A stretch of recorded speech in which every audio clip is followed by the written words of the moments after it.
I'm Doug Bloom, Deputy Fire Marshal, and this is the Report on Conditions. On today's Report on Conditions, we take you to a horse rescue in Lake Elsinore, and we learn how Fire Apparatus Engineers check out their fire engines when starting their shift.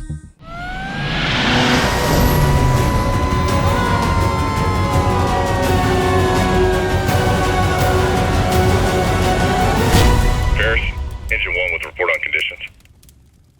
Hi, and thank you for joining us on today's episode of Report on Conditions. I'm April Newman. Let's start with engineer-paramedic Justin Montoya, who will be walking us through his engine checkout. I'm engineer-paramedic Montoya, and this is Did You Know?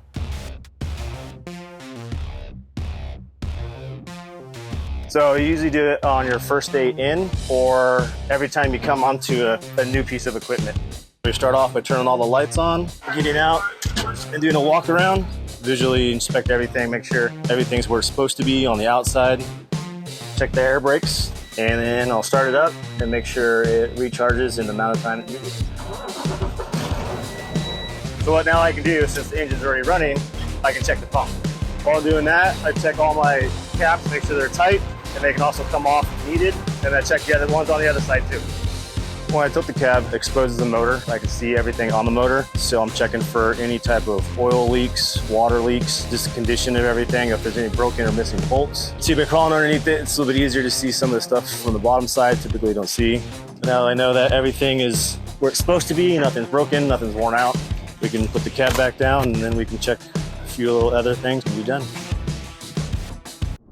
Last week, from October 28th through November 3rd, the department responded to a total of 3,795 calls for service. This included 2,786 medical emergencies and 109 fire-related calls.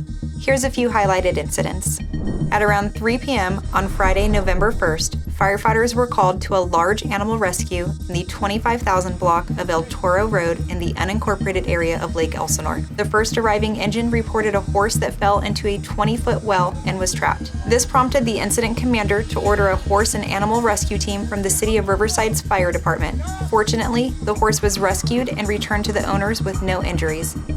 On Saturday, November 2nd, firefighters responded to a reported propane tanker leaking in the 53,000 block of Mountain View Drive in Pine Cove. The first arriving company officer confirmed a 3,000-gallon tanker truck leaking and had a visible propane cloud leaking into a residential area.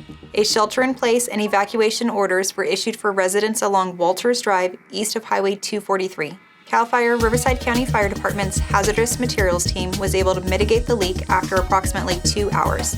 One civilian with a minor medical complaint was assessed and declined further medical treatment. No other injuries were reported.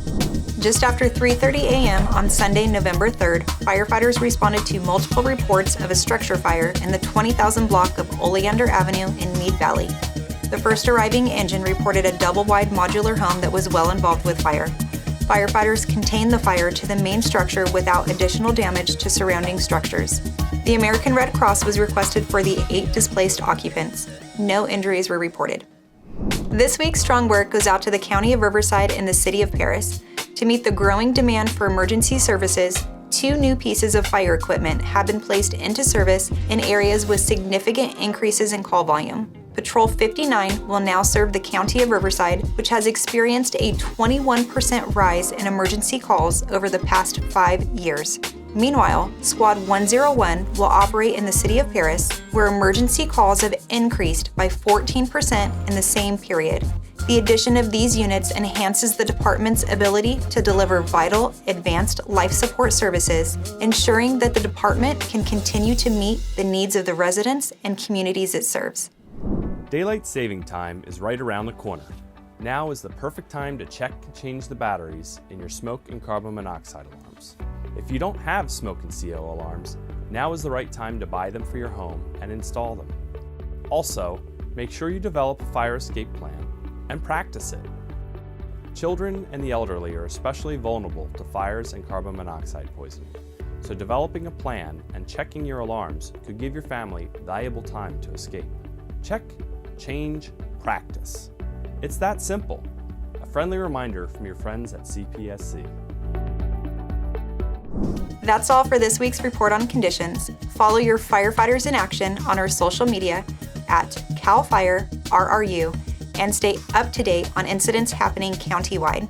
If you caught any great footage of our firefighters at work or out in the community, send them to us at rrupio@fire.ca.gov. On behalf of your Public Affairs and Community Education Bureau, I'm April Newman. Thanks for watching.